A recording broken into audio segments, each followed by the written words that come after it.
గురువుగారు, ప్రస్తుత రాజకీయ ఉద్దండుల లిస్ట్ మనం గనక తీయగలిగితే భారతదేశంలో నంబర్ 5 స్థానంలో ఉండే ఒకే ఒక వ్యక్తి చంద్రబాబు. నంబర్ 1 కూడా అనొచ్చు. అంతటి రాజకీయ పరిజ్ఞానం, చతురత, వాక్చాతుర్యం, తెలివితేటలున్న వ్యక్తి చంద్రబాబు నాయుడు గారు. చాలా గొప్ప పరిపాలన ఉమ్మడి ఆంధ్రప్రదేశ్ రాష్ట్రానికి అందించారు. వారి జాతకం గురించి కొంచెం విశ్లేషించారా? తప్పకుండా. అంటే నువ్వు నంబర్ 5 అన్నావు, నంబర్ 1 అన్నావు. అంటే అయి ఎందుకని 2 రకాలుగా చెప్పావు? అయితే నంబర్ 5 అనటానికి ఆ! నాకున్న పరిజ్ఞానం. కానీ నా ఓకే. మనస్తత్వం ఏం చెబుతుందంటే ఆయన గొప్ప వ్యక్తి, నంబర్ 1 వ్యక్తి అని చెప్తుంది గురుదేవ. ఓకే. అంటే ఏమి లేదు. నువ్వు ఒక క్షణంలోనే నంబర్ 5 అన్నావు, నంబర్ 1 అన్నావు గదా! అంటే ఇమ్మీడియేట్‌గా యాంకర్ గారేంటి ఒకసారి 5 అన్నారు, ఒకసారి 1 అన్నారు అని చెప్పి ఇమ్మీడియేట్‌గా మన కామెంట్లు పెట్టేస్తారు. ఓకే. అంటే నీ మనసులో ఏముందో కూడా తెలవాలి కదా! అందుకే క్లారిటీ కోసం అడిగా. సరే. నాకు ఇష్టమైన నాయకుల్లో అది చంద్రబాబు నాయుడు గారు కూడా ఉన్నారు కదా. కల్వకుంట్ల చంద్రశేఖరరావు గారు, చంద్రబాబు నాయుడు గారు, అలాగే స్వర్గీయ వాజ్పేయి గారు, ప్రజెంట్ మన గౌరవ ప్రధాని నరేంద్ర దామోదర్ దాస్ మోడీ గారు. ఓకే.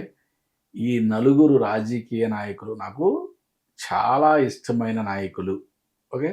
పార్టీ పరంగా కానే కాదు, చాలా క్లియర్‌గా చెప్తున్నా. ఓకే. పార్టీలకు అతీతంగా వీళ్ళ నుంచి నేను కొన్ని నేను నేర్చుకోవాలి అనుకుంటా ఎప్పుడు కూడా. ఓకే. వాజ్పేయి గారి దగ్గర నుంచి కొన్ని నేర్చుకున్నా, కల్వకుంట్ల చంద్రశేఖర్ గారి దగ్గర నుంచి కొన్ని నేర్చుకున్నాను. అలాగే చంద్రబాబు నాయుడు గారి దగ్గర నుంచి కూడా కొన్ని నేర్చుకున్నా. మరి నరేంద్ర దామోదర్ దాస్ గారు ఆయనను చూసి కూడా కొన్ని నేర్చుకుంటున్నాను ఇంకా. ఓకే. అంటే చాలా అద్భుతమైన రాజకీయ రంగంలో చాలా అద్భుతమైన నాయకులు. ఇప్పుడు మనం రియల్‌గా ప్రతి మనిషి కూడా నిత్య విద్యార్థే. ఓకే. ప్రతి క్షణం కూడా ప్రతి వస్తువు నుంచి, ప్రతి వ్యక్తి నుంచి, చివరికి చిన్న పిల్లవాడి దగ్గర నుంచి కూడా మనం, కుక్క పిల్ల దగ్గర నుంచి కూడా ఏదైనా నేర్చుకోవాలని నేర్చుకోవచ్చు. ఫస్ట్ మనం అది తీసుకునే గుణం మన దగ్గర ఉండాలి. ఓకే. సరే, వీళ్ళ దగ్గర నుంచి ఎందుకు అంటే రాజకీయ రంగంలో చాలా అద్భుతాలు సృష్టించిన వాళ్ళు వీళ్ళంతా. ఓకే. కల్వకుంట్ల చంద్రశేఖరరావు గారు కొన్ని కోట్ల మందిని ఒకే తాటి మీద నిలబెట్టి ఒక నూతన రాష్ట్రాన్ని ఆవిర్భావం చేసేస్తే, మరి చంద్రబాబు నాయుడు గారు అంటే దేశం మొత్తం ఒక ఆర్థికంగా ఒక యావరేజ్ స్థితిలో ఉన్నప్పుడు ఐటీ మీద దృష్టి పెట్టి హైదరాబాద్ని ఒక అద్భుతమైన అభివృద్ధి పదంలోకి నడిపించిన వ్యక్తి. ఓకే. అలా వీళ్ళందరూ కూడా విజనరీ లీడర్స్. మరి ఈయన జాతకంలో ఎటువంటి స్థితిగతులు ఏర్పడినాయి, మనం ఏ డేటా అయితే మనం ఏపీ ఎలక్షన్స్ ముందు నుంచి కూడా మనం ఏ డేటా అయితే మనం మాట్లాడుతున్నామో అదే డేటా ఇది. చంద్రబాబు నాయుడు గారిది 24/1950 నారావారిపల్లె. ఈయన యొక్క జన్మ జాతకంలో చాలా అద్భుతమైన యోగాలు ఉన్నాయి. ఓకే. సేమ్ చెప్పేదా కేసీఆర్ గారికి ఎలాగా అంటే జన్మతః యోగాలతో పుట్టిన వాళ్ళు అన్నమాట వీళ్ళు. చంద్రబాబు నాయుడు గారు అండ్ కేసీఆర్ గారు. రవి బుధుల కలయిక, రవి ఉచ్చక్షేత్రం, ఓకే, చంద్రుడు ఉచ్చక్షేత్రం, ఓకే, ఇట్లా మంచి యోగాలతో పుట్టాడు ఈయన. ఈయనకి ఒక నీచ యోగం కూడా ఉంది. దాన్నే కుజ కేతువుల కలయిక. అంటే దీన్ని ఎట్లా అంటామంటే భస్మాసుర యోగం అంటాం. అండ్ భస్మాసురుడు ఏం చేశాడు, తన మీద తనే చేయబెట్టుకున్నాడు. అట్లా చంద్రబాబు నాయుడు గారి జీవితంలో కూడా, రాజకీయ జీవితంలో కూడా చూడండి, కొన్ని ఆయన చేసిన తప్పులకి ఆయనే బలవుతాం మనం చూస్తూ ఉంటాం. ఓకే. మరి ఈయనకి మనం లాస్ట్ ఎలక్షన్లో ప్రిడిక్షన్ చేసినప్పుడు రాహు యొక్క సంచారం మీనంలో ఆయన యొక్క జన్మ రాహు మీద ఉంది. దాన్ని డబుల్ రాహు ఎఫెక్ట్ అంటాం. దాన్ని డబుల్ రాహు ఎఫెక్ట్ జనరల్గా చాలా మంది జ్యోతిష విశ్లేషకులు ఏం చెప్తారంటే చాలా బ్యాడ్ అని చెప్తారు. ఎప్పుడు కూడా one side of the coin ఎప్పుడు చూడకూడదు. ఓకే. కాయిన్కి సెకండ్ సైడ్ కూడా ఉంటుంది. రాహు మీద రాహు రావడం అనేది, డబుల్ రాహు ఎఫెక్ట్ అనేది ప్రత్యర్థి నిలవలేకపోవడం అని చెప్పచ్చు. ఓకే.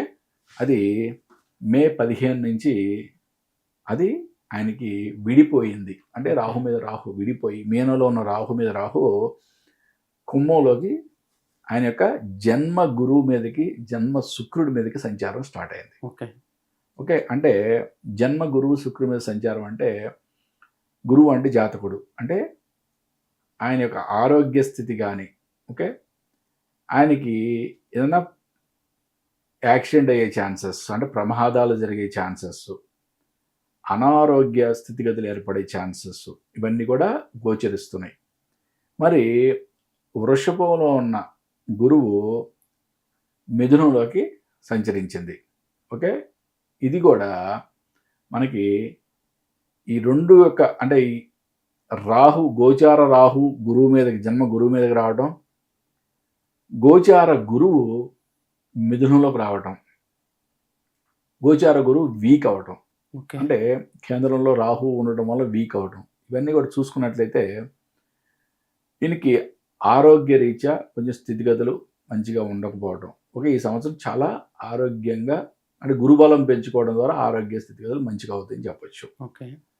కాబట్టి ఏంటంటే మనం డిసెంబర్లో జరిగిన నవగ్రహ జపాల్లో చంద్రబాబు నాయుడు గారి పేరు మీద కూడా మనం 1,20,000 జపాలు, కొన్ని హోమాలు కూడా చేయించడం జరిగింది. అలాగే రేపు జూలై 1 నుంచి 5 వరకు జరిగే జాజ్పూర్లో జరిగే శతచండి రుద్ర సహిత దశమహావిధి మహాయాగంలో కూడా చంద్రబాబు నాయుడు గారి గోత్రనామాలతో సంకల్పం చెప్పడం జరుగుతుంది. ఓకే.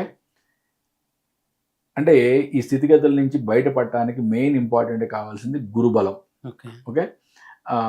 ఈ ఇయర్ కనుక ఆయన యొక్క ఆరోగ్య స్థితిగతులు మంచిగా ఉన్నట్లయితే ఆయనకంతా కూడా నెక్స్ట్ ఇయర్ అంతా కూడా మంచి స్టేబుల్ అండ్ మంచి అద్భుతమైన జాతకం ఉంది. స్థితిగతులు పెద్దగా భయపడాల్సింది కాదు. బట్ ఇప్పుడు ఏంటంటే గోచార గురువు వీక్ అవటం, అలాగే జన్మ గురువు మీద రాహు యొక్క సంచారం రావడం అనేది కొంచెం ఆరోగ్య సంబంధిత విషయంగా చూస్తే మనకు కొంచెం ప్రాబ్లమాటిక్. అంటే కేసీఆర్ గారి జాతకంతో ఉన్నంత తీవ్రత లేకపోయినా కానీ చంద్రబాబు నాయుడు గారి జాతకంలో కూడా కొంచెం ప్రాబ్లం ఉంది అని చెప్పొచ్చు.